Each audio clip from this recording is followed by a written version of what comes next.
Hi, I'm Juban Dana with Dana Legal Services. In this video, we're going to talk a little bit about how you go about hiring a patent attorney. A lot of people have ideas, they want to protect their ideas, and they're always in search of someone that can help them do it effectively. One of the things we do here at Dana Legal Services is allow our clients, as well as our potential new clients, as well as people we consult with, to ask us plenty of questions about the process and the budget. So, as you go out there and try to hire a patent attorney, I would suggest that you ask these three questions. Number one, do they do the work themselves or do they farm it out to a company in India or a third party somewhere outside the US?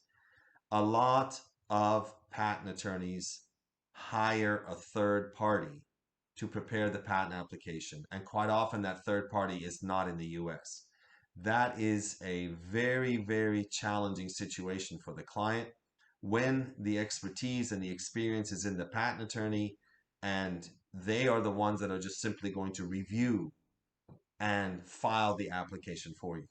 I really believe that if a patent attorney is going to do the right job for you to help you protect your revenue stream, to help you protect your patented idea, they need to be the one that does the work. They need to be the one that does the drafting, that does the thinking, that does the strategy.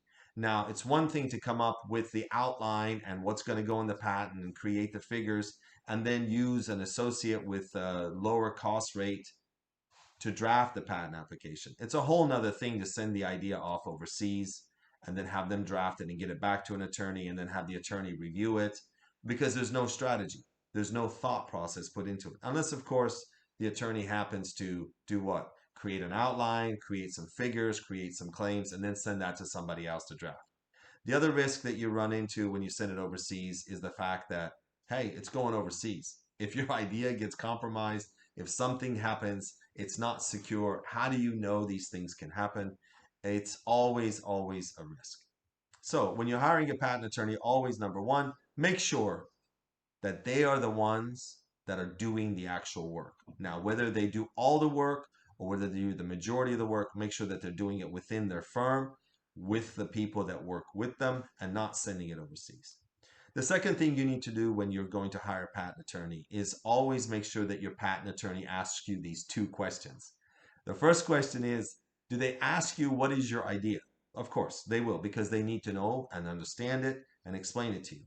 The next thing the patent attorney should ask you, and a lot of patent attorneys don't, is this. How are you going to make money? The patent attorney must understand what your revenue stream is in order to write claims that effectively protect your idea and your revenue stream.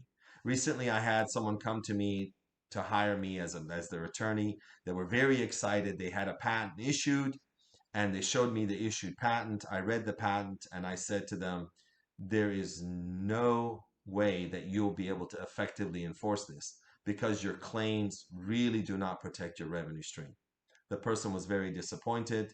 It broke my heart to say that to them, but I had to tell them exactly their situation because while they did have an issued patent, which was exciting for them, they did not have an issued patent that protected their idea and their revenue stream. It just protected their idea.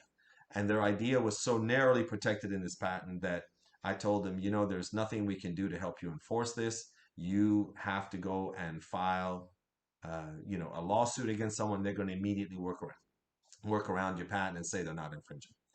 And so that's the second point. The first point was that I made make sure the patent attorney does all the work themselves. The second point was that's right. Make sure that your attorney asks you about your idea and how you're going to make money. This is the way we write revenue patents. At Dana Legal Services, we focus on revenue patents, making sure that your patents protect not just your ideas, but your revenue stream. And the third thing you need to make sure of is when the attorney is giving you estimates and costs, stay away from the fixed fee concept. The fixed fee concept for me is very dangerous. It's dangerous because the attorney is giving you an estimate as to what they're going to do, and there is no way that the attorney is going to spend more time based on their billing rate than the estimate they gave you. If the attorney's billing rate is $10 an hour and they estimated $100 to write the patent application, there's no way they're going to spend more than 10 hours on it. There's no way. Now, if they do, that's great.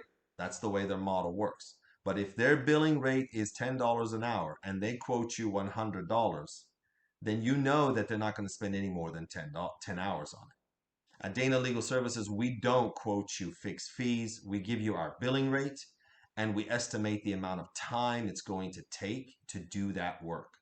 Now, you can take the hours that we estimate to you and go shop it around. Go ask other people how much they would charge you to write the same patent application that you'd come to us with and find out.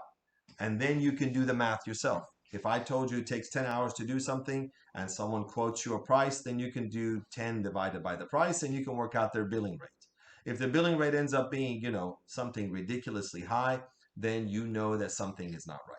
Or you know that they're charging you a premium, or that you can probably get the same thing done at a lower price. On the other hand, at Dana Legal Services, we quote you exactly the number of hours it takes us to do something. That way you have a clear understanding of the amount of time it takes to do the work, and then you can go shop that time around. It also gives you a cap of what we charge. So if we estimate that it's going to take us 10 hours to do something, and we do it in 8 hours, we only bill you for the time we spent. So you have a 2 hour savings. However, if you do a fixed fee scenario and we quoted you 10 hours and somebody else quoted you a price, they're going to charge you the full price, not the amount of time they actually spend doing the work. Anyway, if you have more questions about how this works, please reach out to us. And remember, number one, make sure the attorney's doing the work and they're not shipping it out of the country. Number two, make sure that the attorney is asking you about the idea and the revenue stream so that they generate for you a patent application that's intended to protect your revenue stream. And number three, make sure that the attorney that you're dealing with is telling you how much time it's going to take them to do it. That they're not just throwing a dollar amount at you and not making it clear how much time they're going to spend.